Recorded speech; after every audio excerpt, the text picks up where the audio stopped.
I was jamming to that music off video. Well, hey, everyone. Thank you so much for being here this evening. Tonight, um, first of all, I want to say thank you for being here. And I actually am stepping in. I know you all were probably looking forward to Felicia being here, her brilliance and her physique and ability to help people get motivated to do exercise. But unfortunately, she was not able to attend and co-host tonight. But of course, we got the most brilliant guy, the credential, doing awesome things with clients. Justin, I'm so glad you are here tonight, and I'm so glad to be hosting this with you. Ditto. I'm so glad you're here. This way, if anyone asks me difficult questions, you know where they're going to be going. And yeah, the wonderful Felicia couldn't join us tonight, but we're going to kill it anyways. You and I, like we always do. Absolutely. Fitness is such a great topic that's relevant for everybody. Fitness as you age. It's a funny thing that fitness in 2024 is something that we have to pursue very much on purpose.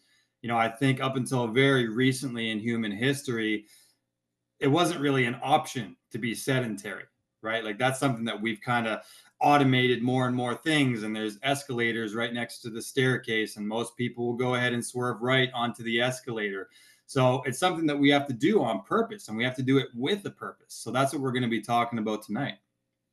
Absolutely. So, for all of you joining us, yes, tonight's webinar is about fitness as you age, and really understanding and tailoring that exercise and exercise plans to your genetic blueprint. So we'll be talking about bone density loss, mental health, how exercise works into all of that, and how genetics influences things like muscle composition, endurance, recovery, but also learning ways how to incorporate fitness into your daily routine.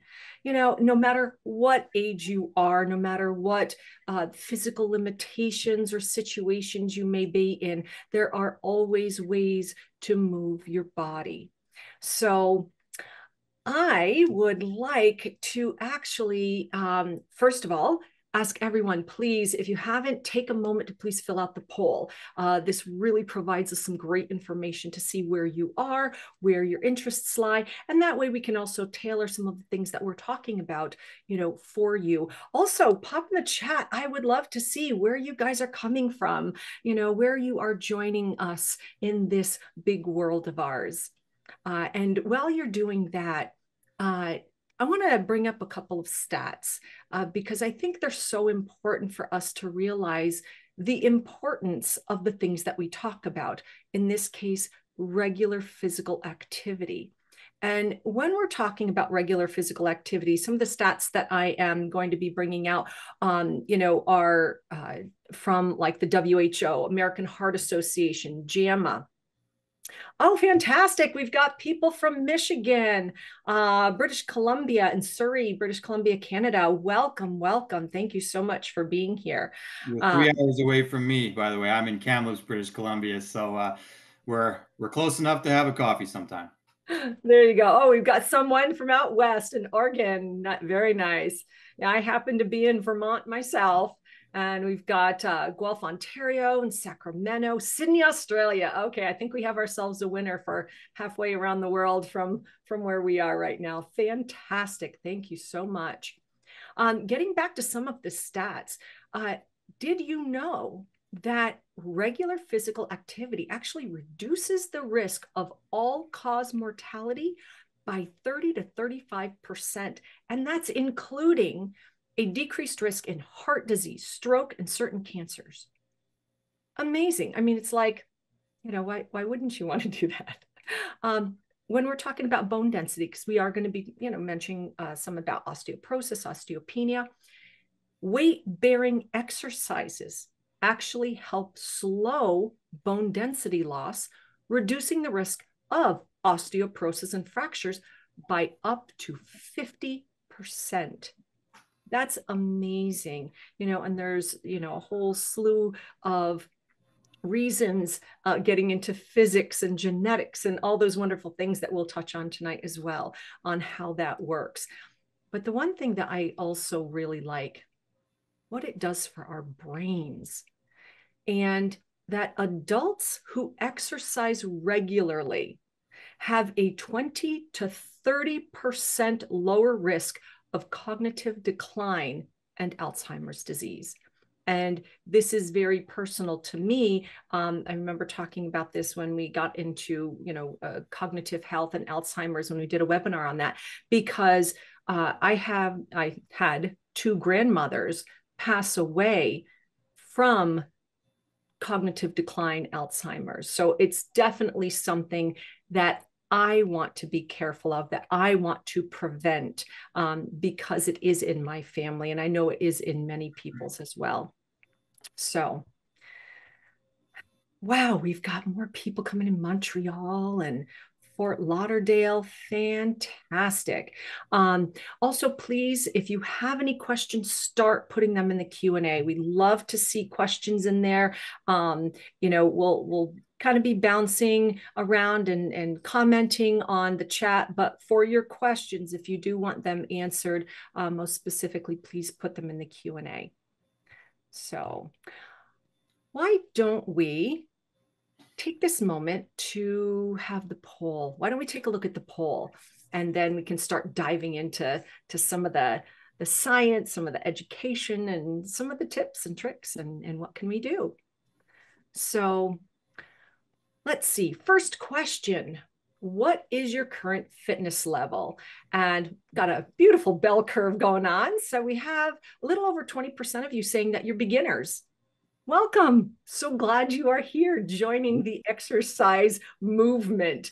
Most of you, like 60% of you say you are at an intermediate level. Fantastic. And we have a few of those people out there that are advanced and even athletes. We've got about just shy of 5% of you being athletes. I used to be an athlete. I was actually a figure skater.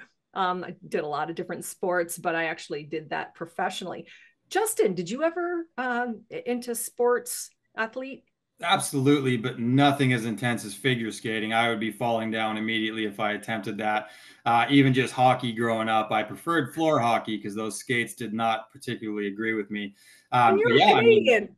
Come on. I know, Hockey's I know. like, We play it on the street, where I grew up. So we still play it. It's just the ice is a different animal. Currently, I'm all about boxing. I'm really into boxing. I train boxing 3 days a week, spar once a week as well. I try to preserve the old noggin to the best of my ability. So we keep it technical. So boxing, and then also just functional fitness. I've always been a big fan of functional fitness, and we may get into that later as far as what I mean when I say functional. But working out, right? A good workout is like hitting the Control-Alt-Delete button in my mind. It just refreshes the page. It makes me feel so much better. And, there's a concept in sports that we talk about moving from general to specific, right? So we start with really general fitness exercises. But if you are an athlete, then we kind of transition it to the more sport specific. Like, let's say if you're a tennis player, we might work on more rotational exercises or whatever. So from general to specific is a really cool concept for the athletes in the audience that we may touch on later. beautiful. Well, our second question was, have you ever or are you currently working with a professional to achieve your fitness goals? And really the answers worked into your reasoning why you may be working with a fitness professional. And we've got a little over 30% of you saying you are doing it to increase your strength. Fantastic. Being able to lift heavy things to, move around and do that. Absolutely wonderful. And improving strength also helps to improve your bone density. No one is doing it for improved endurance. So I guess we don't have any marathon runners out there. We've got like 7% of you doing enhanced mobility. Yes, wonderful. And but the most people said just for general health and well-being. And I think that would even fall into functional exercise. I mean, I know for me, granted, yes, I do skate, periodically, but obviously not at the competitive level or anything, like I used to. Um, but it's more so I want to be able to do things that I enjoy. I love to go hiking. I love to climb mountains. I love to play with my dogs. I love to play with my granddaughter. I want to be able to get on the floor, roll around and play sports with her and get back up. you know, that's really important to me. And I think that knowing your why of the things that you want to do in life, the things that you want to be able to do, really can help focus your goals when it comes to fitness. So, Absolutely. And I always say as well that competence instills confidence. I think that that's when it comes to this general health and well-being conversation, having a competent body well into old age makes a huge difference for how you feel psychologically and how you are with your grandkids, your kids, the ability to still do things for yourself. You can't put a price on it. It's very, very valuable. yeah. And I've got to tell you, it makes me think. I this past summer, I read Peter Attia's book Outlive, and I mean, really, there were so many brilliant aspects in it. And of course, he's very big into exercise and strength training and everything else. And the one thing that really sparked in me, like, oh, on a high in there, is that even for those people, working out that are more advanced or even athletes, it is so important to work on the foundations, how you move your body, the kinesiology, how you stack your weight, when you're working out. It's not just about going to the gym and seeing how much weight can you bench press or, lift or whatever else, but what is the form you are using? Because if you are working out and doing these things and you have bad form, sure as shit, you're going to get injured at some point. And that's not good. That's what we are trying to avoid. This is what, we don't want to have happen.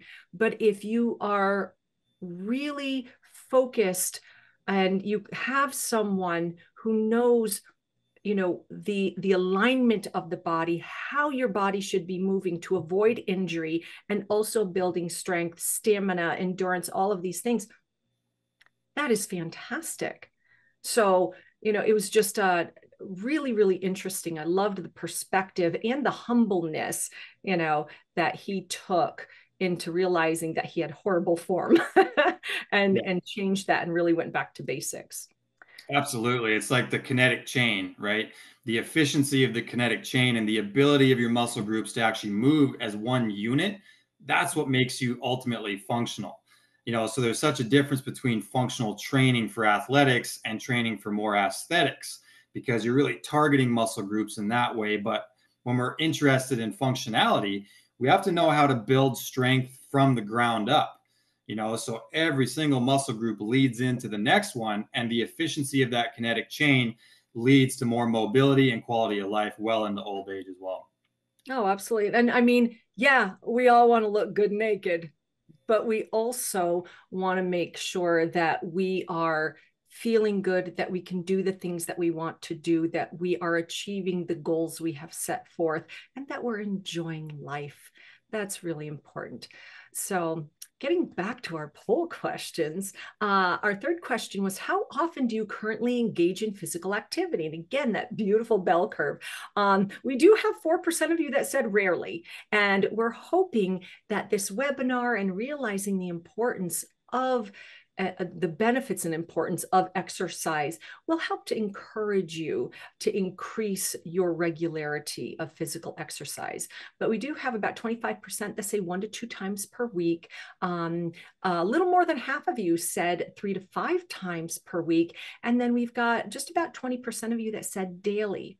So now we are not dissecting this to the point of saying what types of exercise, whether it is, HIIT exercise or just walking or yoga or, some of these low impact as compared to, say, zone 2 exercises as compared to, really heavy duty exercises. Because I mean, that gets more nuanced into how often or how long you should be exercising. And this is also where genetics can play a factor into determining that range. So, but fantastic. I'm glad that, the majority of you, it is a regular habit. And other question, what's your age group? So we do have a few people in the 25 to 40-year-old range. We've got about 6% of you in the 41 to 50, about 17% in 51 to 60-year-olds, but most of you, about 3/4 of you are 60 years or older. Thank you for being here. This really is a testament to showing your tenacity to want to age well. So fantastic. And then let's see. Last question. Do you experience any medical conditions or physical limitations that prevent you from exercising regularly? And yeah, a few of you, 4% do say yes. And I wouldn't be surprised if those same people are the ones who exercise rarely. I've been there. Being in a car accident, I was in a wheelchair for a long time and then couldn't walk without a cane. Very difficult to exercise regularly, even to get out of bed sometimes. So I understand, but there are still things that can be done to help you move, to help engage those muscles.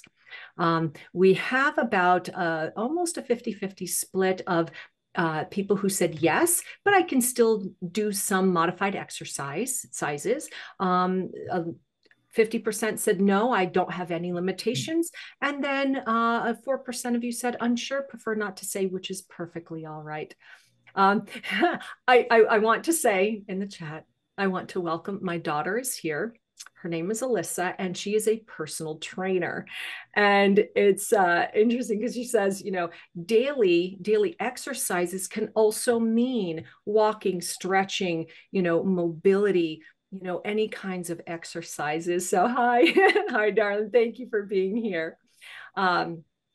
So let's start jumping into some of the aspects of how the lack of exercise impacts your body and mind. So, what have you seen? When people come to you, what kinds of issues are you finding, when they are not exercising regularly? There's a host of them, I would say, because age-related sarcopenia is a very real thing, and I think that there's a few kind of moving parts to why that happens. I think it has to do with, for example, the slowing down of anabolic hormones. Things like progesterone. I think that nitric oxide, as it starts to decrease as we age as well, circulation problems start to come about. I also think that modern day we sit too much, and I think that that's definitely impacted the way that we age. Posture, right? It's a big deal now because it limits the depth of our breath. It makes us get kyphotic posture. It's called kyphosis, right? Where your shoulders and things start to really round. Once you get those, what I call muscle viruses, now we have to work backwards from the problem and correct them before you can truly get fit and functional again. But I think nowadays we have so many factors, just working against us. I'm of the opinion that even things like tight hip flexors are actually a really big problem because the tighter those are, bearing in mind that that connects your lower body to your upper body, it interrupts hormonal communication and different things between the sectors of the body. So as we age, we need to be doubling down on the things that keep us healthy and vital, knowing that it's absolutely a natural process for our hormones to slow down, our nitric oxide to slow down, our sleep to get disrupted in various ways. I see it pretty much all the time. And it's one of those things that we always work backwards from with the genetics, of course. And I introduce this concept of micro workouts to a lot of my clients that are in that older age group because I'm not going to suggest doing a massive squat workout for everybody right off the bat or on a regular basis because there's this concept of working in versus working out. There's a gentleman named Paul Chek, who I'm a big fan of, who talks about that. Love him. Yeah, Yes. he's the man. Paul Chek's the man. And he talks about, these really hard catabolic workouts and balancing them out with the more anabolic yoga, tai chi, flowy type workouts in order to keep that nervous system regulated. What we don't want to do with exercise is have a pro aging effect, We want to have an anti-aging effect. The way you conduct your exercise is going to really influence that. Too many catabolic cortisol, inducing workouts in a row is going to push you towards that catabolic state, and your hormones and your bones and your gut and everything are going to start to react to that heavy load. So sometimes with my clients that are a little bit older, I say, let's do micro workouts. Cumulative time under tension counts for just as much as time under tension in one session. So a 90-minute workout that just kills you, puts you in the hurt locker for days, you'll get the same benefit if you did that spread out over the course of a day. 10 squats here, a few lunges there, a plank here, a push up here, or a variation if you don't have the capacity to do that. That's been one of my primary strategies, just to get people moving and get that blood flowing. What about you? Do you see that pretty often? Oh, yeah. Well, but before I jump into that, you had said a word that maybe not everybody knows what it is: sarcopenia. Do you want to briefly explain what that is? Yeah, so muscle loss. Sarcopenia is one of those 10-cent words that just means muscle loss. I could have said muscle loss and it would mean the same thing. No, and I think this is wonderful because we are here to not only help our audience, but also to educate them. And part of education is raising that bar, teaching you all more language, the scientific language, medical language, things like that. We want to increase your brain capacity, your knowledge, your experience. And this is part of the way that we do it. So yeah, we'll be throwing out these larger words and scientific words, but making sure to explain them so that way it starts becoming a natural part of your vocabulary. So, and this helps to work the brain. um, as far as you know, looking at ways that people who don't exercise, the lack of exercise impacting the body. I have clients that come to me, a lot of women, osteopenia, osteoporosis, not saying that they don't work out. Maybe they don't work out as much, or they're not doing the right types of exercises. Maybe there's some other things going on. But, one of the major issues when a person is inactive, it does lead to bone density reduction. And, really, and I'm going to put my teacher hat on here for just a second, because we need to understand the genesis of how this works, why this works. And when we're talking about bone remodeling, this is a continuous process. This is when old bone tissue is broken down by cells called osteoclasts, okay? And they are replaced with new bone by cells called osteoblasts for building, okay? And this process helps to maintain that bone strength, the integrity throughout our lives. And it is through weight-bearing exercises, walking, running, resistance training, and activities that place that mechanical stress on the bones to stimulate osteoblast activity. This promotes the formation of the new bone tissue. So when you have a lack of physical stresses during periods of inactivity, this decreases the mechanical signals that promote bone formation, which leads to the reduction of bone mass. So this is the reasoning why. This is the physiological cellular reasoning why exercise is so important for bone health, because way too many women end up, well, and men, but it's more so women, have problems when it comes to the impact of osteoporosis. I mean, when you consider that fragility fractures due to osteoporosis occur every 3 seconds worldwide. I mean, wow. When you are talking that after the age of 50, where I am, 50% of women and 20% of men will experience an osteoporotic fracture in their lifetime. These stats should not occur. They should not be that high, especially when there are things that can be done to help prevent it. So, different other things. When we're talking, I have a lot of clients who have hormonal issues. Okay.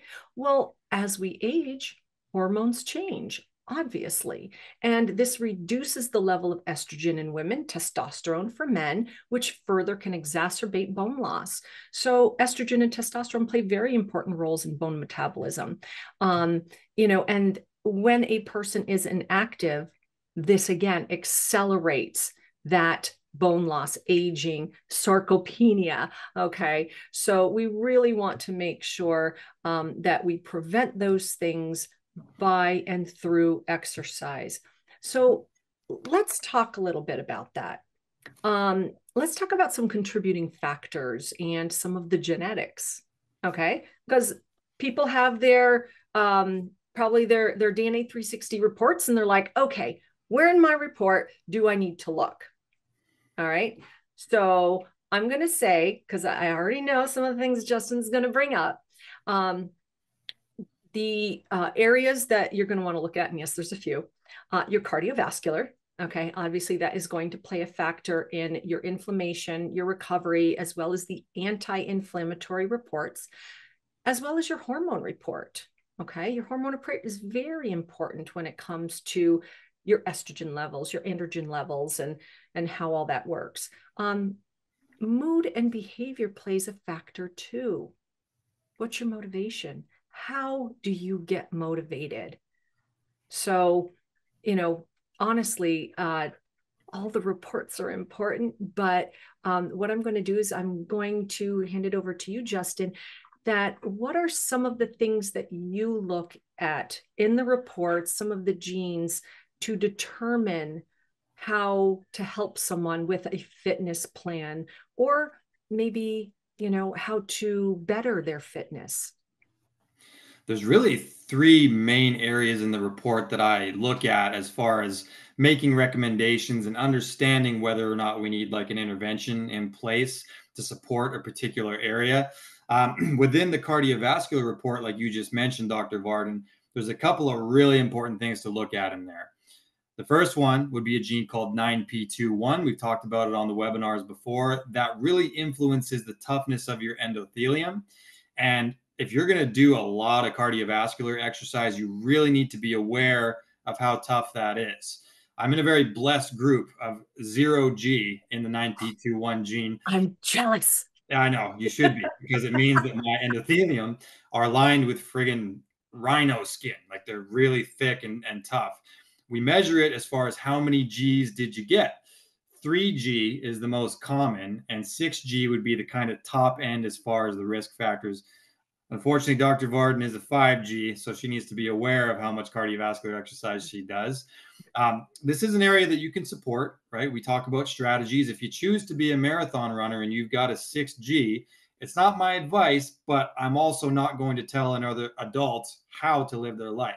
If you're in love with marathon running, that's what you do, So I will put interventions in place, things that we can do to help thicken it up. Products like Cardio Miracle, which I'm a really big fan of, which has a lot of anti-inflammatory and healing nutrients that get delivered all over the endothelium.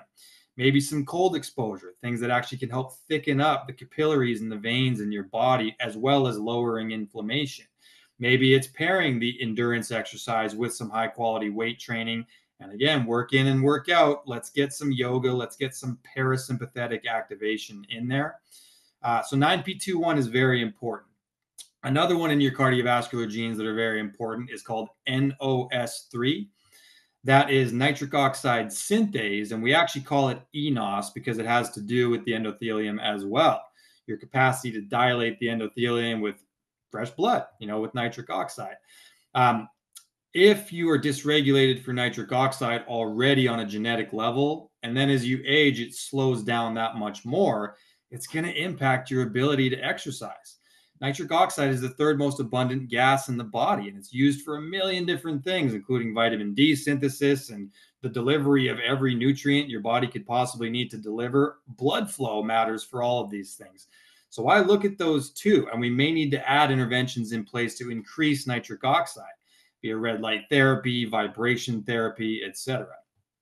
So once I've determined if your heart wants you to exercise in a certain way, then I look at the mitochondrial side of things, because you can literally age your body at an accelerated rate if you don't have high quality free radical clearance at the level of the mitochondria. So in your reports, it'll be called antioxidation.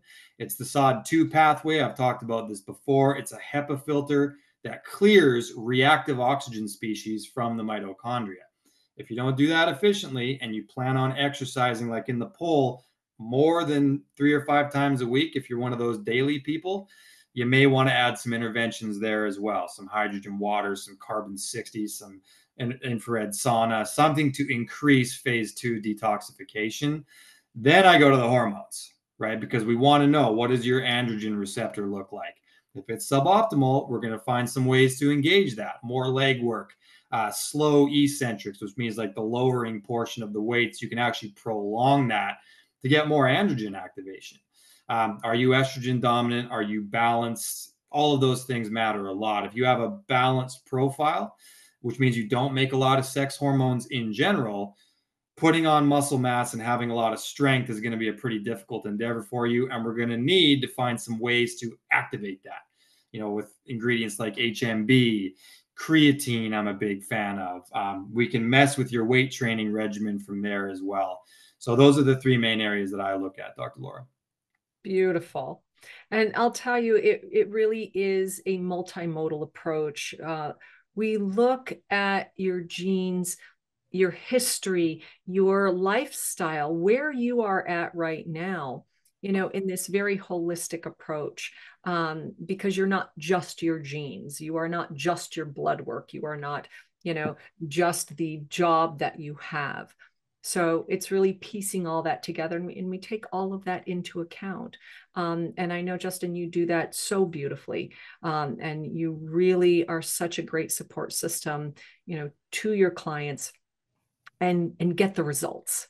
So, I mean, but honestly, it still comes down to them. They're the ones putting in the work. We are the guides, the cheerleaders, but you are the ones driving the bus. The programs and people working with you, it's a partnership. It really is. And you really should have fun doing it. So, excuse me, let's talk about some of the genetics when it comes to aging, and health, muscle mass, and everything else. Because I did notice, I started peeking into some of the questions, but also the fact that, when we're talking about oxidative stress, because even if you work out a lot, excuse me, even if you work out a lot, you are increasing oxygen intake, which can increase the oxidants and the oxidative stress that your body is under. That's, one of the things that Justin was talking about, that, if you have a poor 9p21, maybe some poor detox pathways, marathon running is probably not the best choice.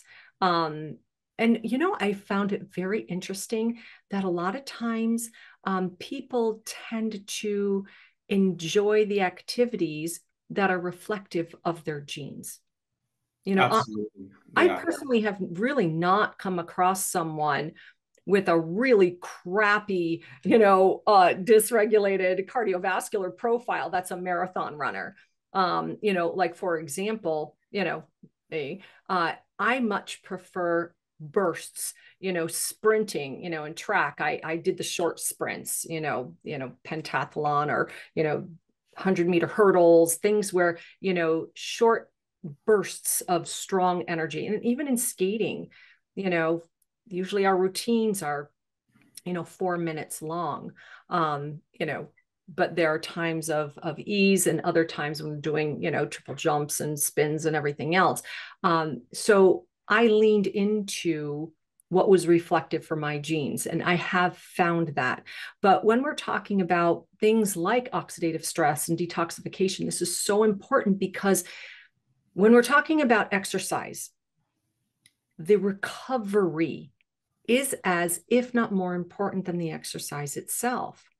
because, in that beautiful bell curve of the hormetic stresses, meaning stresses that build your body, stress it to make it stronger. You want to be in that sweet spot at the top of that curve. You don't want to be exercising so much where you cause injury and then you can't work out, or you're wearing down your joints, or putting too much pressure and stress on your muscles, on your heart, on, your systems. You're basically, causing more problems than good. So it's being able to show a person who is in really good shape recovers very quickly.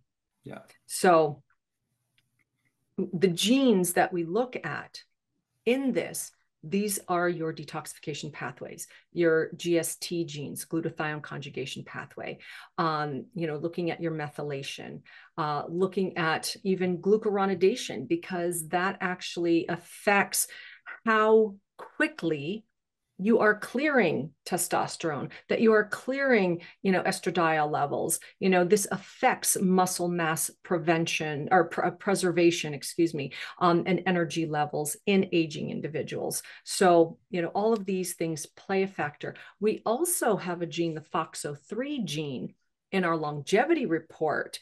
It's considered the longevity gene, even though I think in general, that too much stress is put on that one gene, but it's still a gene that can influence cellular repair and protection, especially contributing to slower aging when paired with a healthy lifestyle, including regular physical activity and a balanced diet. Yeah, I take issue with the whole calling a single gene a longevity gene, because it's like all genes are longevity genes. Like it's about what do we do with it and giving the body the best case scenario, or best case Ontario, as we say in Canada. To single out one gene that really aids the oxidative pathway, it's a great one to know. Don't get me wrong, but it's like you might have the best version of that gene and have all the rest of these detox pathways be totally suboptimal that we talk about. Is that really going to be moving the needle if everything else is not optimal? I look at these things more as systems, and different genes play off one another. There's way too much going on in the human mechanism to isolate one component and suggest that it's going to give you all this extra longevity. But it's still important to know, because we need to know what's working for you and what's not, so that we can upregulate what sucks and be happy about the things that don't suck as well. Precisely. So we have been talking about, how our genes work into muscle health, the exercise, the types of systems, and what we look at and how we can help people. And you have already mentioned some wonderful practical tips, and things that you recommend for clients, or have them do. But let's actually start, like bullet pointing some simple tips to incorporate, and how to incorporate exercise into someone's daily routine. Maybe we can get some of those people who don't exercise as regularly. Maybe something that we say here can help. So I'll start, and I'm going to say that I think people should start small and build gradually. So beginning with, say, 10 to 15 minutes of activity. Just walk, half a mile, something easier, just around the block, or maybe just stretching, and gradually increase the time and intensity as you get more comfortable. And even short little bursts of activity can add up. So, think about like breaking up your exercise into smaller chunks throughout the day. And I was actually mentioning this before we started live, that I was listening to a podcast with Dr. Rhonda Patrick. She did a presentation at A4M, and she talked about exercise and aging and a lot of different things. And one of the just brilliant little things that she had mentioned was exercise snacks. Now, we're not talking about snacks that you eat. We are talking about small little exercises that you do every so often. So it's like we sit way too long. Here, okay, we've been on for 45 minutes, okay? And we should be moving some, at least once every hour. So, what she goes into is talking about doing something as simple as just basic, squats. No weights, no nothing, just, kind of putting your feet about, shoulder width apart, bending the knees slightly, and, having good posture, and then just squat and do like 10 of those just to get the heart pumping, activate those muscles. And you know what I'm going to have you guys do right now? I want everybody. Oh, yes, Trudy, Ben Greenfield style. Yes. You know what I want to do? Because we all have been sitting, well, I'm standing, but because we all have been sitting here for 45 minutes, I think that all of you in the audience, Justin, you too, I think we should all get up. Let's do 10 squats together. All right, come on. Well, like I said, I'm already standing, so I'm just going to kind of be bouncing up and down. Okay, I so. have clothes on, don't worry. All right, so everyone, please join us. Stand up. Okay, roll those shoulders back, and we're going to spread the feet apart, about shoulder width apart. Keep your back straight, and I just want you to bend and go 1, up, 2, up, 3, 4, 5. Don't forget to breathe. 6, 7. Justin beat us. Started sooner than everyone. 9. Last one.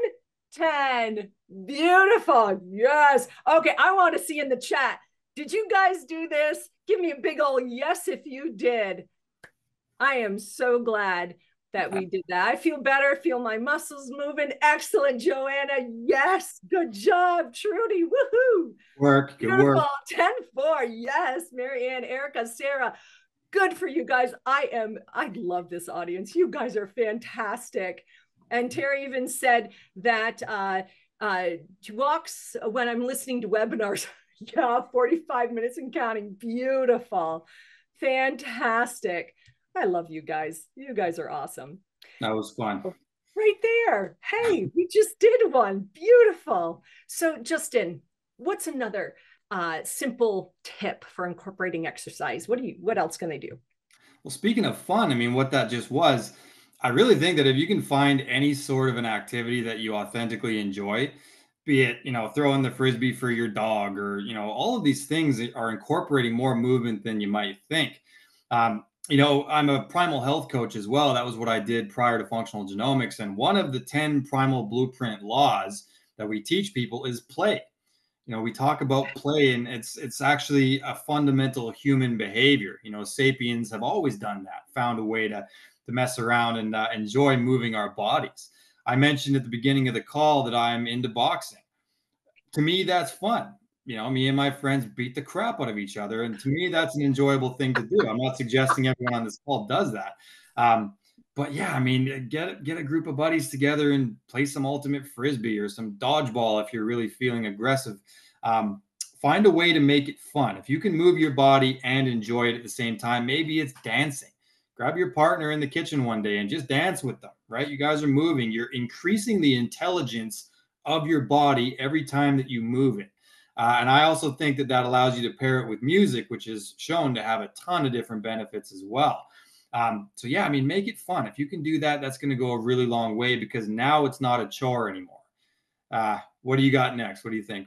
Well, I have to say, Dr. Krista Kosterman and I been doing a lot of these webinars together, like for the last week or so, that, we've been dancing. We bring music and dancing in there. And I've mentioned this before. Every morning, I bring my 19-month-old granddaughter. We're in the kitchen, getting her breakfast, and I'm making my coffee, my elixir of life there. And I have music playing, and we are bebopping and dancing. And man, she's got some moves for 19 months old. And we just giggle and laugh and have such a fabulous time.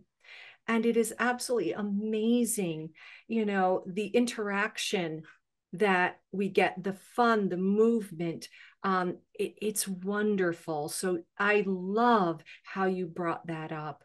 Find joy in the things that you're doing. Oh, wow. I just saw Cindy. She said, I've been working out the entire time. Cindy, you are awesome. Bench pressing 90 pounds, leg press 360 pounds, 69 years old and recovered from mycotoxin poisoning and long COVID. Oh, God. Woo. That is so fantastic. Absolutely wonderful. And Trudy, absolutely play just like children. We need to tap into that more. Fantastic. You know, um, it, Another thing that can be done is doing these things when you are doing other activities. Say you're watching a TV show or you're on a phone call. Well, as long as you don't get winded, but to have, say, a rebounder, or doing the squats like we were just saying. Oh, another thing that I've done, and my granddaughter thought this was the funniest thing. So I was waiting for the toaster to pop up because I was making her an English muffin, organic sourdough, by the way. um, but there was the countertop, so I was further away from it and put my hands down, leaned in, and I was doing push-ups from it while I was waiting. Okay. Or while the hot water is, heating up, I'll do squats. So it's incorporating these very simple exercises with things that you are doing, around the house or normally, but that you're usually just standing and waiting. It's like, don't just stand and wait, move the body. So that's another thing, to be able to kind of habit stack, these activities. What else? What else would be on your list? I would say, earlier in the call, I mentioned stairs and escalators. I think throughout the day, there's so many little micro decisions that we could choose to make to move our bodies a little bit more, and I think that it really accumulates. Like, one of the more fundamental aspects of my health coaching is really conveying the power of cumulative good decisions. Like, literally, it's the most simple concept that I think is incredibly powerful. We have the best move to make on the chessboard in front of us all the time. There's always a move that needs to be made. And if we just get in the habit of making the right choice over and over again, no matter what the circumstance is, the likelihood of us succeeding goes up, exponentially. So yeah, I mean, if there's an escalator here and there's a staircase there, go left, take the staircase. You're going to find all these little times in the day. Should I go to the drive-through, or should I walk in and talk to the guy and order it, and bring it back into my car? That way I just upped my step count by like 50, and I had a real human interaction, by the way. Get into that habit, because that will make you a more healthy and well-rounded person. Absolutely. And I'll tell you, that this socialness, and I'm so glad you brought that up, is so important. When you're talking about goals that are sustainable, having an accountability partner, doing it with friends, including that social connection, is huge. So, like, say you want to get together with a friend, instead of, oh, let's go have coffee, let's go out to dinner, let's go for a walk, let's go for a hike, let's do something active, and start shifting it. You're still spending time with that person, but you are doing something to engage better habits. uh, Also, doing activities that you love, starting at your own pace. These things are very important. Another thing I would say is to incorporate variety. Mix up your routine with different things that you enjoy. And, at some point, say you're taking a break and you're like, oh gosh, okay, well, there's going to the gym and I don't really feel like going to the gym, but I want to do something. Write up a list of all the things that you enjoy and then see how you can incorporate that, and incorporate friends to do it with you. So again, you really want to have like a fitness group. And that will not only strengthen that social bonding, the accountability, but it'll improve everyone's health. So I think that it might be time to jump into some of the questions. And while we're doing that, maybe even talk about other ways of tailoring our genetics, tailoring, strengths and weaknesses and other stuff into what we do. So we'll kind of weave that in because I'm seeing, quite a few questions and I want to make sure that we get to it. So let's see. Bring that back up because it just dropped off on me. All right. So I do see that Jesse said in the very beginning, could you give me some information about sarcopenia and how to avoid that? So we already did talk about that. So if there was something else, that we could maybe, mention or get into regarding that, we'll weave that in. Okay, yeah. So I'm seeing Julie says, when shoulder and back work, pushing hand weights away from your body adds to your chronic back pain. How do you strengthen those areas? Is Pilates with no weights enough to strengthen bone? How would you go about those particular exercises, working shoulder and back, but not aggravating chronic back pain? Yeah, so the muscles are meant to push and pull, right? A lot of people will separate their days into push days, pull days, and then typically a leg day somewhere in there. If using external weight is causing or amplifying any existing problem, I honestly recommend stripping it down to body weight first. Calisthenics are a really, really good place to start with any fitness regimen because if you can't do the movements with only your own body, we have no reason to go ahead and add an external object, a dumbbell, a barbell, a kettlebell, whatever. I'm also a big resistance band person as well. When I've had to rehabilitate certain injuries and the weights are just sitting there calling to me and pissing me off because I can't touch them, I'll go ahead and grab a resistance band. I can loop it around the rack and you can actually push and pull with resistance bands of varying resistance. What's cool about that too is that as you continue to push a resistance band, obviously the nature of what a band is, it actually gets harder to push as you get towards the end range of that movement. And then you can keep the tension on the entire way as you pull it back. So it's working the entire range of motion, but you can drop it at any time. The band itself weighs ounces, right? It doesn't take long to set up and you can really control the movement. But if you lay down on a bench and you're pressing weight away from you, if you got to bail, now you got to drop it. It might spike your foot. There's so many reasons why hard weights like dumbbells can be a little bit more problematic. Also, addressing the back issue in and of itself with a good quality mobility program. You should be foam rolling if you have the capacity to do that. Inversion tables are great. Yoga is great. Find ways to open that area up. And I would start with some more simplistic movements, body weight, resistance bands, and graduate to the harder weights once you get a chance to do that. Yeah. Alyssa said, regress to progress. Love it. And I love, so there you go. Another phrase, to use to add to your list. I love it. Also, there is something called Katsu bands, Kaatsu. And these are specialized devices that are used in blood flow restriction training. It's a technique that involves applying pressure to the limbs during the exercise.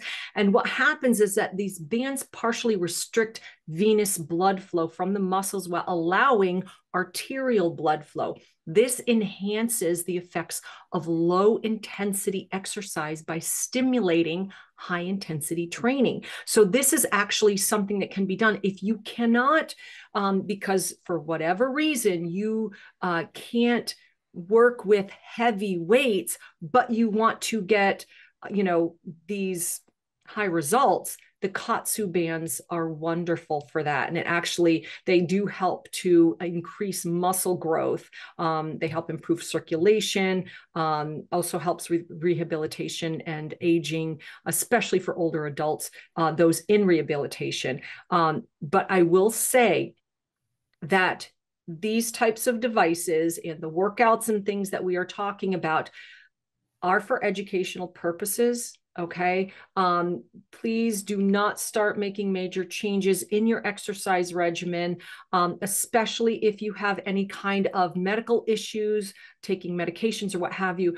Speak with your doctor, work with a professional. Okay. So we don't want any of you getting injured or having issues, you know, because it's like, oh, let's try all of this. And, okay, please make sure that you are following a professional with this. All righty. So let's see. Next question. Mary. Hi, Mary.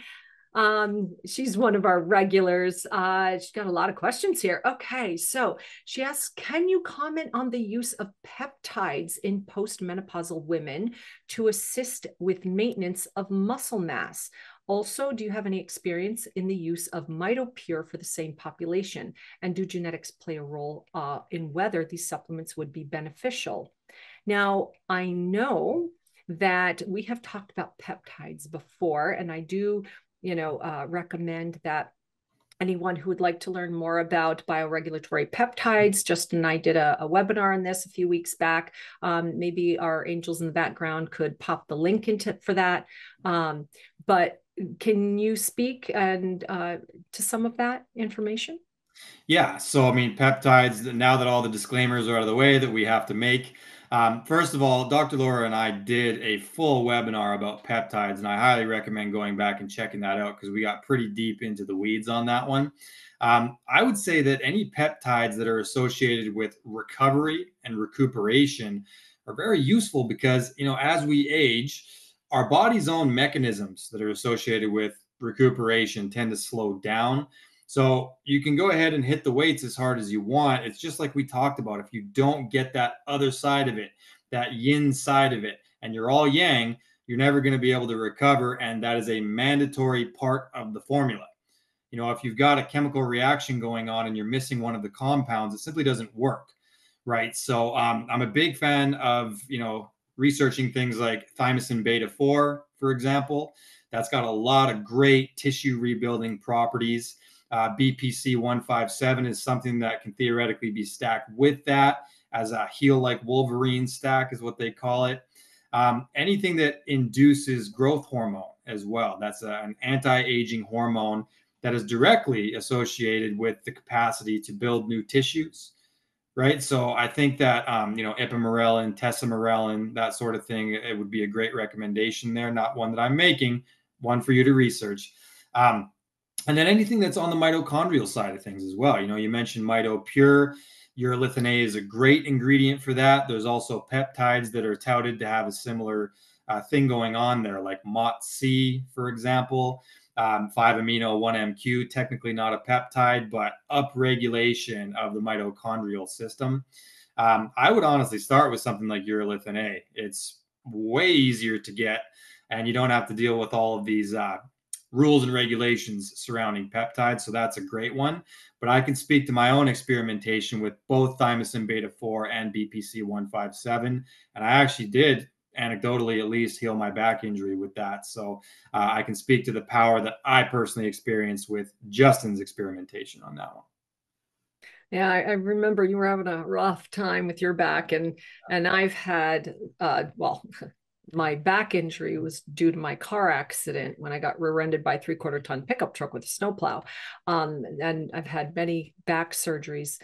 It's a long road, but it is workable, fixable to a point. And it's a matter of really focusing on all of the different areas, good nutrition, getting rid of your toxic load, exercising, movement, joyfulness, it really is the whole package. So our next question is from Cameron. And he said, for a 53-year-old man, what are your recommendations for improving osteopenia? For example, like exercises, diet supplements, machines, gadgets, sleep hormones, scans.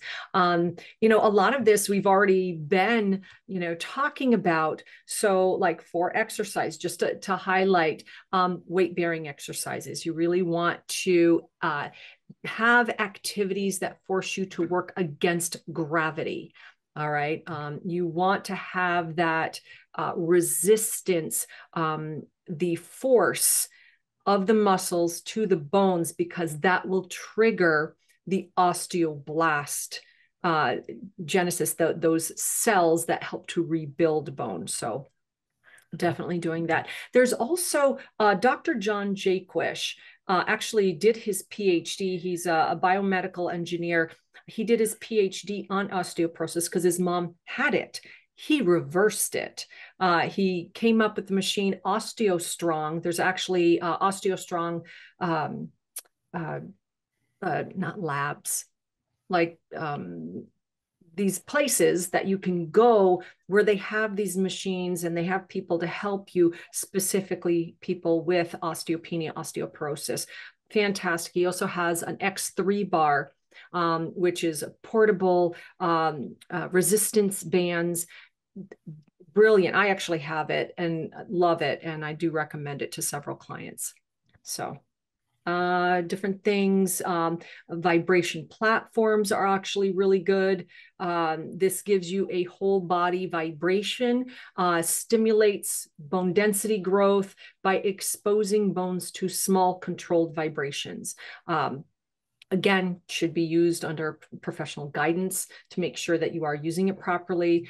Obviously, diet, you want calcium-rich foods, you want protein, omega-3 fatty acids, you want to limit things like alcohol, caffeine. That's a tough one. Supplements, again, you want to do the things that help with gut health, bone health. So calcium, vitamin D3, don't forget the K2, got to have that because we want the calcium going into the bones and teeth where they need to be. Magnesium, collagen peptides, things like boron, zinc. And, as far as like testing, having a DEXA scan, the bone density monitors to see, the DEXA scans are like the gold standard, to see where are you. So that way, when you are implementing changes into your routine, you can test again and say, is this working? So, doing things like that can definitely, take a look, but, there's a lot of different things that you can do. So let's go to Mary's got another question. Can you comment on specific exercise guidelines required to build muscle post-menopause? She saw a study quoted that stated postmenopausal women need to complete 15 sets per exercise per week to stimulate muscle growth.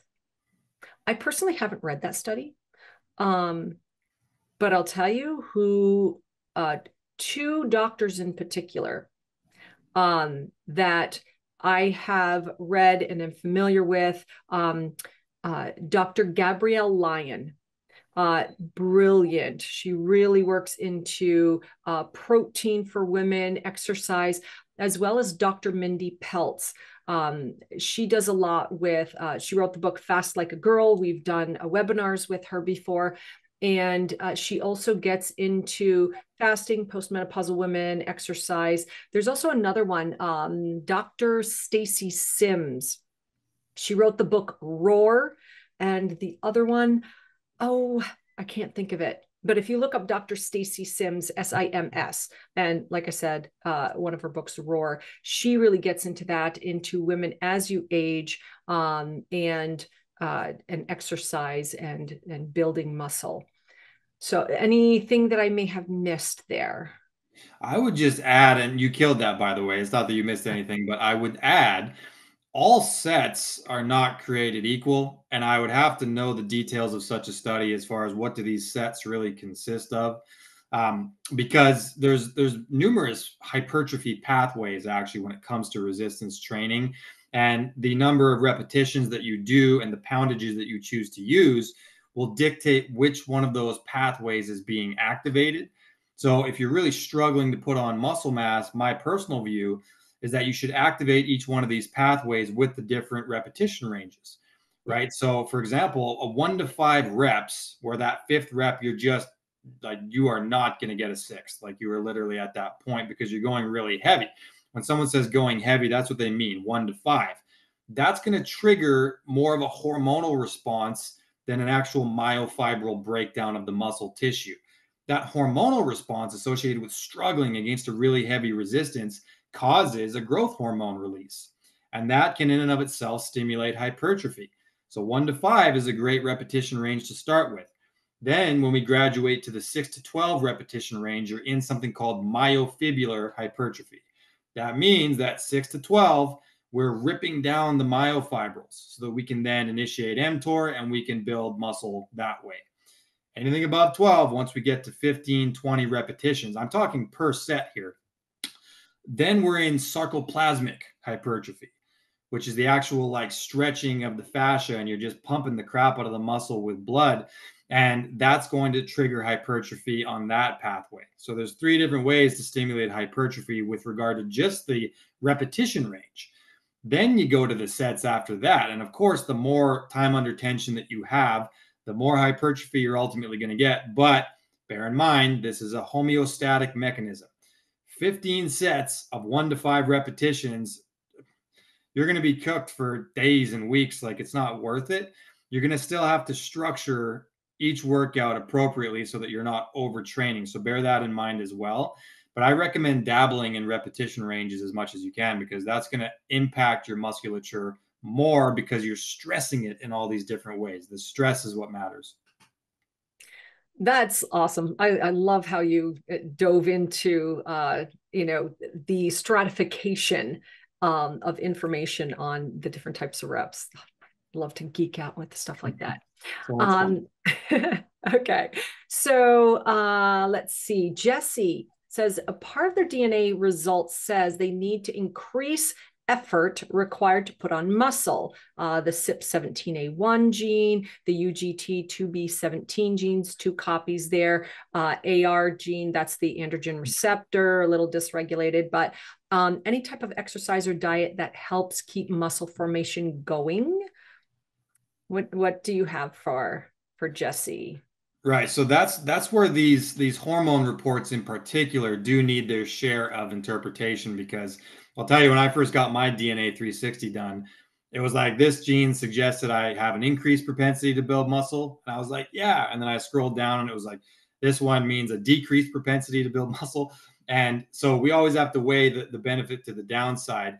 With an AG for CYP17A1, you do have what we consider a dominant profile, right? So you are going to make a certain amount of progesterone right off the bat into testosterone. So you're going to have a decent amount of testosterone. However, with the UGT family of genes, there's actually 2 of them, but the 7 is the most, impactful there. You're going to be clearing the androgens at an accelerated rate, potentially before they can do their job to help you build muscle. Then, if you have a slightly dysregulated androgen receptor, they're not going to bind as well as we would hope either. So my suggestion would be to have the most androgenized weight training program possible, right? And that means friggin' leg day, unfortunately, because your legs have the most density of androgen receptors of any muscle group in your body. So squatting, deadlifting, if you have the capacity, kettlebell swings, anything that gets the hips and the legs, the quads, involved, is going to help a lot there. I mentioned slow negatives earlier in the call. And basically, there's an eccentric portion to the lift and there's a concentric portion to the lift. Concentric means that the muscle is shortening under tension. Eccentric means it's lengthening under tension, right? So when you do a squat and you're lowering down, the muscles are lengthening under tension. The lengthening phase activates the androgen receptor more so than the shortening concentric phase. So I've always said, when you do a squat, if your intention is to activate the androgen receptor, which your intention should be, you're going to actually count maybe even to 5 on that lowering phase and then be explosive on the concentric phase to get the best kind of athletic recruitment as well for the muscle fibers. But yeah, slow negatives are one of the better bets for that. I would also really recommend trying to activate mTOR on purpose. If you don't know what mTOR is, it's mammalian target of rapamycin, and it's an anabolic pathway. We don't want to overstimulate it because there's a balancing act here to consider. But really what I'm talking about is taking in enough amino acids to have the anabolic response after you just beat the crap out of your muscles, right? So protein, essential amino acids, leucine, things like that, they activate this mTOR pathway. I would do that very on purpose if you're having difficulty putting muscle mass on. So essential amino acids, high protein diet, etc. That's a baseline recommendation without knowing the rest of your genes, but you're going to need to take that into account. Thank you for that. We've got, oh no, not a leg day. I love it. So Lewis is saying, can osteoporosis also be caused by too much exercise? For example, hiking for long distances. The body needs to recover. Also, correct. Well, yeah, the body definitely needs to recover. And yeah, too much exercise, particularly without that adequate recovery, can potentially contribute to bone health issues, including osteoporosis. But really, the moderate, regular exercise, like hiking, okay? I mean, in 2020, I hiked 38 mountains. It was just amazing, but I did have to pace myself. It's not like I went out and did a 15-mile hike,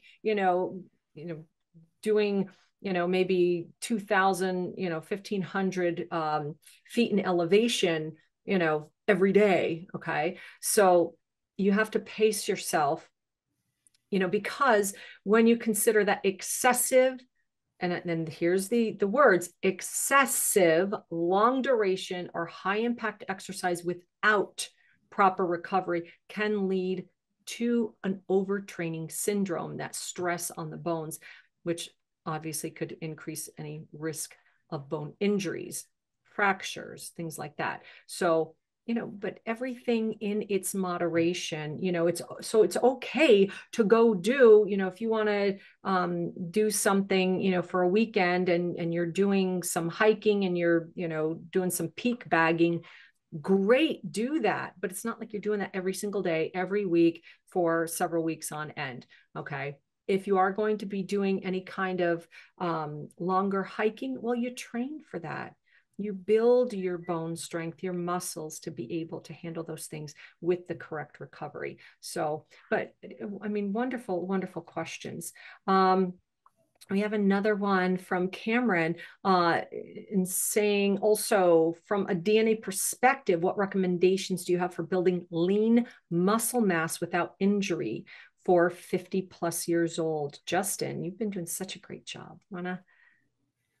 I would say almost the identical answer that I gave about the three different pathways is certainly a great place to start, right? We need to stress the body in all the ways that are going to trigger muscle mass building. And then we've got to go ahead and work in. We've got to do stretching and breathing and foam rolling and replenish the body with regard to carbohydrates, amino acids, creatine. If you're not on creatine, Cameron, I highly recommend it. As we age, our creatine, production tends to slow down as well. And the more you look at creatine and how valuable it is for even cognition, and every function in the body requires energy, and creatine will actually replenish ATP. That's part of how that works. So yeah, I mean, work in and work out, do all those different weight training strategies, and then it's all about recovery. I talk a lot about these things called FHCs, fundamental homeostatic controls. The longer I health coach, the more that I find myself talking about homeostasis, acid alkaline, parasympathetic, sympathetic. The body has so many yin and yang components to it that I really think that that's the main thing about staying healthy well into old age, is your ability to pull yourself back into homeostasis, right? So like, for example, the balance between DHEA and cortisol, that's a really important ratio to look at, because it's the literal sex hormones that your body makes telling you how anabolic you're going to be versus the direct stress hormones. The way that you work out can actually influence that pathway to have more DHEA and less cortisol and have a nice balance there. So I think you should do hard weight training days, and then I think you should follow it up with nice going for a walk, doing some stretching, some yoga, calming down days. And you'll find that your body just kind of adjusts if you do that correctly. So work in and work out. So we've got a question from Mary, and she says or asks, is infrared sauna or standard sauna better to assist with recovery? And do we have any other recovery techniques? Well, we've been talking about a lot of recovery techniques already, and we can throw out a few more. But as far as the different types of saunas, yes, they're both very good for recovery, but they work in different ways. As far as which is better for recovery, well, infrared saunas, they may be better suited for more deep muscle recovery due to their ability to penetrate tissues more effectively at a lower temperature, which can obviously be more comfortable for extended recovery periods. And oh, you're welcome, Cameron. uh, Justin is awesome. When we're talking about traditional saunas, these are more effective for general relaxation, improving circulation, definitely in the short term, especially if you enjoy intense heat. But some people, they can't deal with that kind of high heat, especially for any length of time.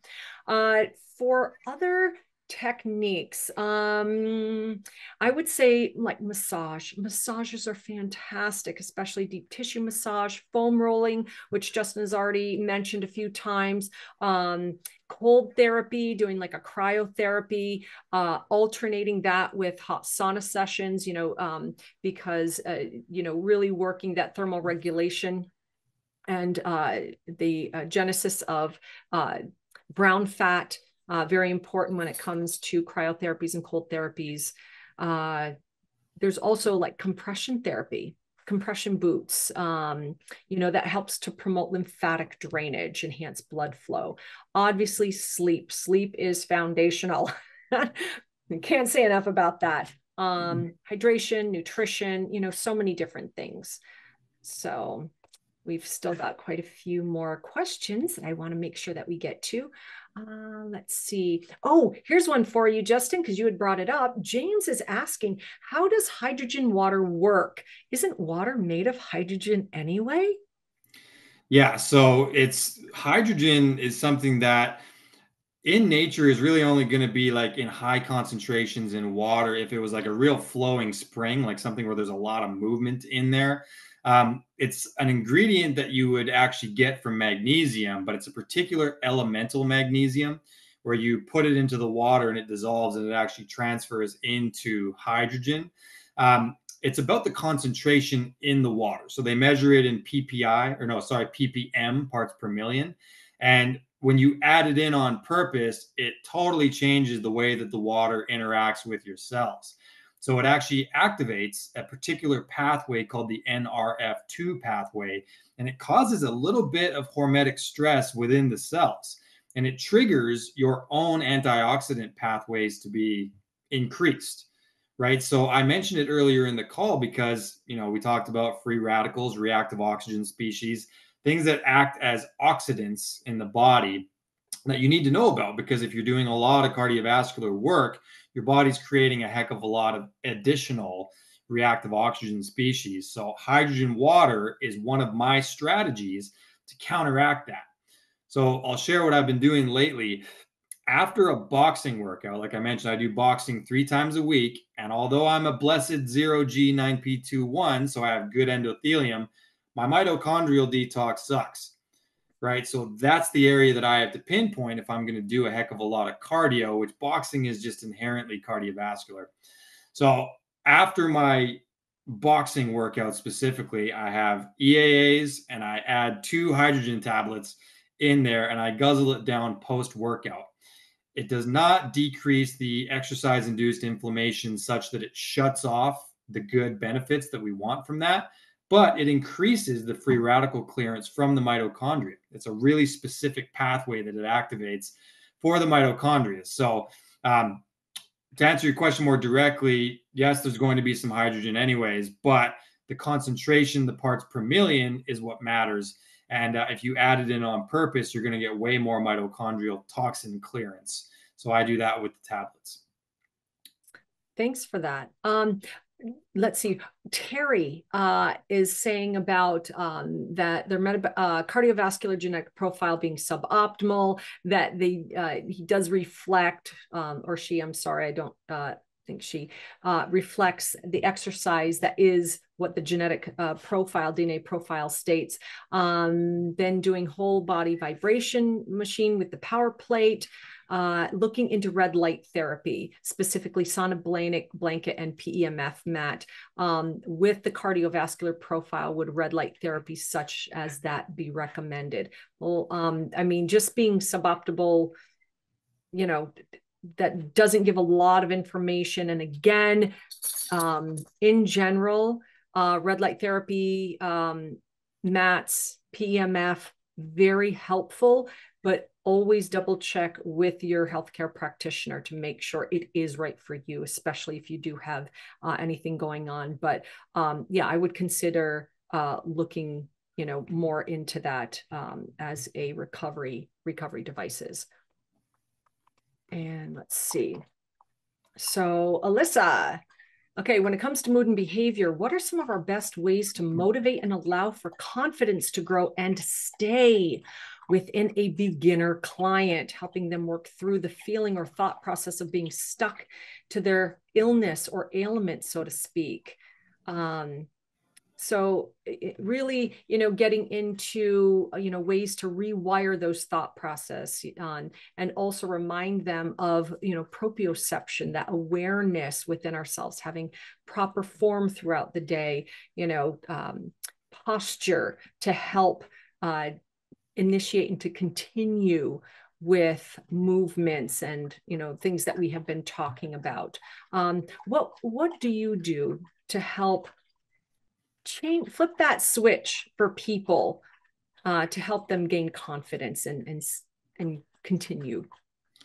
90% of the things that I say to myself are self-hypnosis.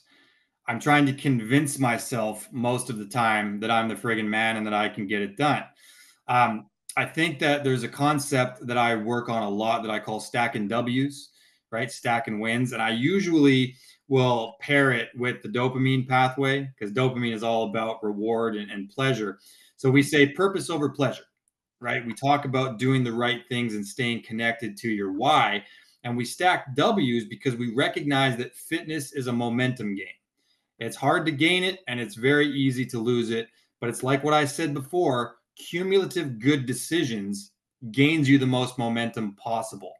Cumulative bad decisions loses it even quicker, right? So it's a matter of just looking at your day and understanding that, okay, I have the chessboard in front of me. What's the best move on the chessboard? Right now, is it the best move for me to lay back down on the couch, grab snacks from the cupboard, watch a TV show? Is that the best move on the chessboard? Maybe not. It might be the best move on the chessboard to get up and actually do even a micro workout like we talked about earlier. So a lot of it is about that self-talk. We talk about the term entertaining thoughts. I really think that it's about what you choose to entertain, because what you feed grows and what you starve dies. So if you've got a narrative in your head that says, I need another rest day, or I'm not going to go for a walk today, just I don't feel it. If you feed that thought is going to grow and it's going to become dominant within your head. If you say, you know what, I'm just going to start, but I'm only going to go to the end of the block. We'll see how I feel. If you feed that one, that's what's going to grow. And next thing you know, you're putting your shoes on, right? So it's a momentum game and you've got to talk to yourself in a certain way. I really recommend coaching if it's a true problem for you, because I can be your accountability buddy, as we call it. And I can be there and we can talk about different mindset tactics and things. If you're struggling with a health problem, it's really just about starting where it starts and doing what you can do. You could be compromised all the way down to not being able to move at all, in which case I would say, well, let's work some breath work. Let's work your eyes. I mean, let's do something, right? Let's do some sort of movement, because if you don't use it, you lose it. I really am a believer in that. So just build some momentum with some cumulative good decisions first and let it build organically and just make good decisions over and over again. If it's still a problem, enroll in a health coaching program, and I'm happy to help. Perfect. We've got a few more questions here. Let's dive into something quick. How about this? Carol is asking, is morning or evening a better time to work out? Should you eat something first? You want to briefly give your thoughts on that? The best time to work out is when you are going to do it and when you are going to do it effectively. Some people find that if they do push their exercise too far into the evening, that they're still a little bit too like stimulated, when they go to bed, and the cortisol is a little bit too high. So I'm always aware of that. Personally, I'm not a fan of working out any sooner than like max 3 hours before bed. If it's 1 or 2 hours before bed, it's not the greatest idea for me personally. I'm still very stimulated. I think working out in the morning is more so what our ancestors would have done. And with my primal background, I tend to pair it with that.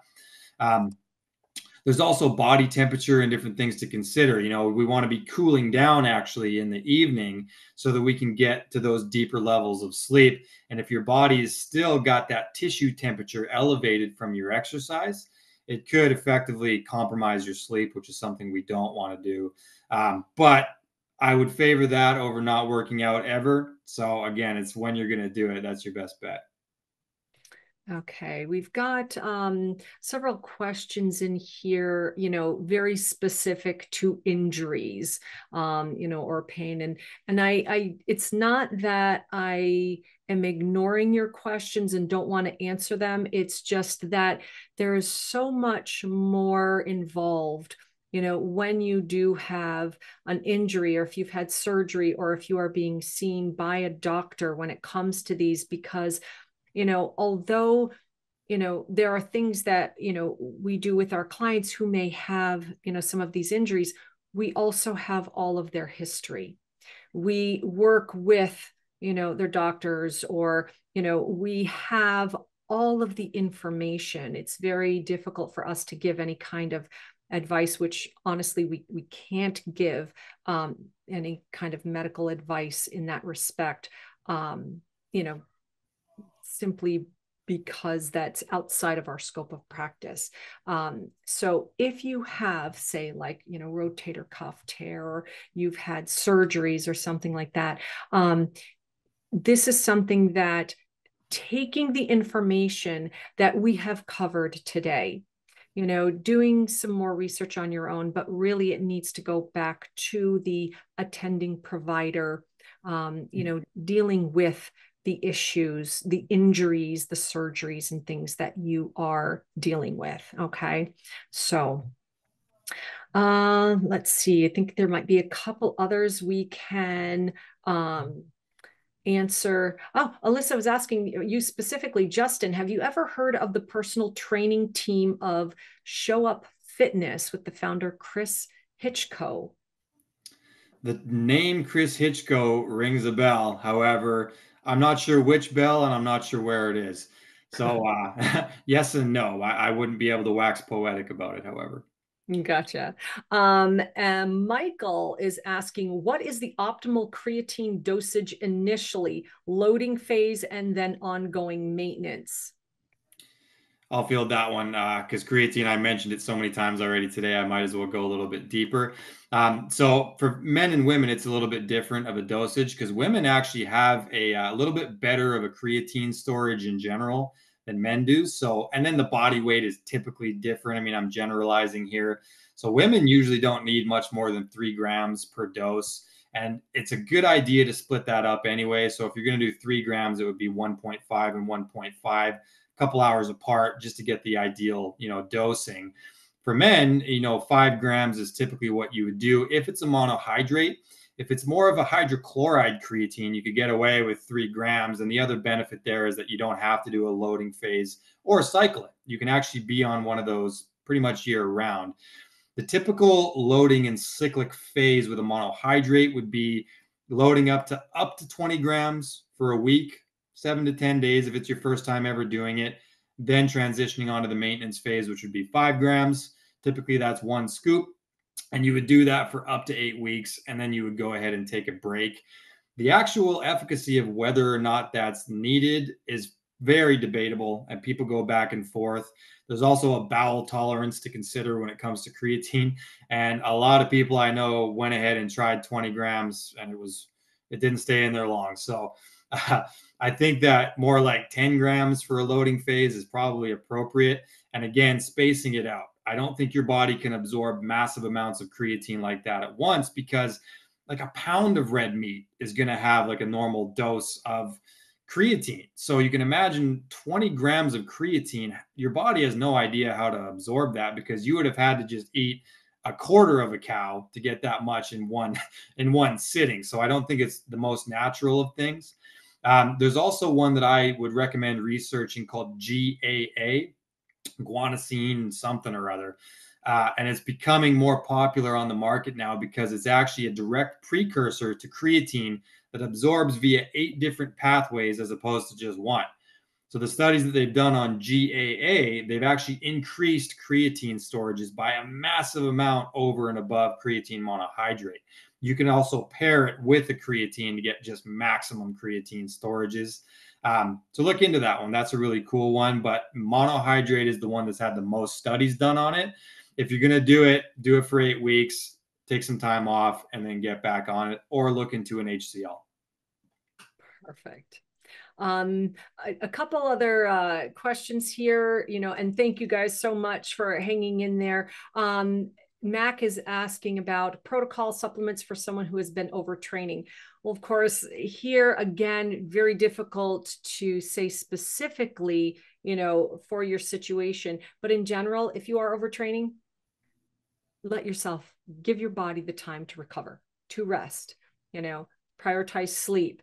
You want to hydrate, do the things that we have been talking about, still have some movement, but make it lighter. Okay. Do the walking, do stretches, do yoga, allow your body that recovery time. And then be more mindful and smarter when you start training again, that you are not overtraining and putting yourself into a position of injury or of problems. So, and our last question, Carol, do you guys have an occasional alcoholic drink? She said, I don't think it's possible to be healthy. Now, that putting in the meaning to healthy, what is health? Okay, there's several, that's quite a broad spectrum. You can be healthy and still have an occasional drink. How well do you recover from that? Me personally, do I have an occasional drink? Yes. Yes, I do. I have to time it right. If I have it too late in the evening, it affects my sleep negatively. But periodically, yes, I will. But I will go months and months and months without having anything. What about you, Justin? Alcohol made me something of an obnoxious asshat. So I have not had a drink in 5 years, and I have no intention of ever going back. However, what I will say is, in this wonderful world of biohacking where there's a will, there's a way. And I have managed to find numerous ways to kind of create a mocktail, so to speak. Things like kava, things like ketone esters, like hard ketones you can get. I'll mess with all manner of nootropics and uppers and downers, just things that don't have any toxicity or real intoxication. Kratom and CBD, different things. I like to experiment with the body, and when you become sober, you have to find different ways to spin dials in your head. So, I mean, maybe it's a CBD and a lion's mane and a ketone and a this and a that. And I'll make these little mocktails that are perfectly healthy, and don't make it so I can't drive, and make it so that I will not lip anyone off. So that's been my approach. But I don't think there's ever really a reason to take ethanol into the body. But as Dr. Laura said, we've talked a lot about yin and yang tonight. And if you have a way to do it without having an unhealthy day, then I would say, by all means, you're an adult and you do you. Again, thank you. I mean, Justin, absolutely brilliant. Love working with you. And thank you, everyone, for hanging in there with us. All of this wonderful information. I hope there are pearls of wisdom and techniques and different things that you can take forth and start implementing in your life. Remember, always check with your doctor, work with a professional personal trainer to help you do it the right way. So again, thank you so much. And we will see you again very soon. Thanks, Dr. Laura. Thank you, everybody. Have a good night.